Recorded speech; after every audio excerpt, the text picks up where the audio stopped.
Bharatiya Janata party को आज नया और युवा सारथी मिल गया है। नितिन नवीन निर्विरोध रूप से बीजेपी के 12वें राष्ट्रीय अध्यक्ष चुन लिए गए हैं। 45 साल की उम्र में इस गौरवशाली पद को संभालकर उन्होंने अमित शाह का रिकॉर्ड तोड़ दिया है और पार्टी के सबसे युवा अध्यक्ष बन गए हैं।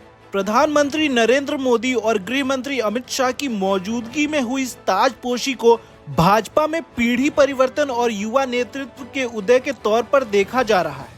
बीजेपी के नए राष्ट्रीय अध्यक्ष के रूप में कार्यभार संभालने से पहले नितिन नवीन ने अपने दिन की शुरुआत पूरी तरह आध्यात्मिक अंदाज में की। वे दिल्ली के भगवान वाल्मीकि मंदिर, गुरुद्वारा बंगला साहिब और झंडे वाला मंदिर पहुंचे और माथा टेककर आशीर्वाद लिया।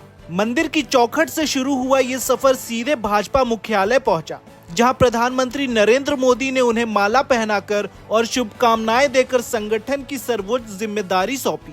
नितिन नवीन का चुनाव पूरी तरह निर्विरोध रहा। सोमवार को नामांकन की प्रक्रिया के दौरान किसी अन्य उम्मीदवार ने पर्चा दाखिल नहीं किया, जिसके बाद मंगलवार को आधिकारिक रूप से उनके नाम का ऐलान कर दिया गया।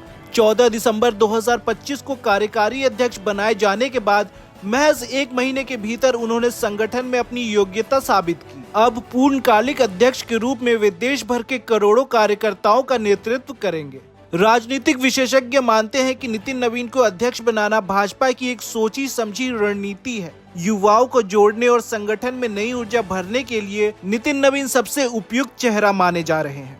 प्रधानमंत्री मोदी और गृह मंत्री अमित शाह की मौजूदगी ने ये साफ कर दिया है कि नई टीम को पूरी तरह से शीर्ष नेतृत्व का समर्थन प्राप्त है। आने वाले विधानसभा चुनावों और सांगठनिक विस्तार में नितिन नवीन का स्ट्राइक रेट पार्टी के भविष्य की दिशा तय करेगा। बीजेपी मुख्यालय में आज का माहौल उत्सव जैसा है, लेकिन नितिन नवीन के लिए ये कांटों भरा ताज भी है। सबसे युवा अध्यक्ष बनकर उन्होंने इतिहास तो रच दिया है, लेकिन अब उनके सामने 2029 की तैयारियों और राज्य के चुनावों में पार्टी के विजय रथ को आगे ले जाने की बड़ी जिम्मेदारी है।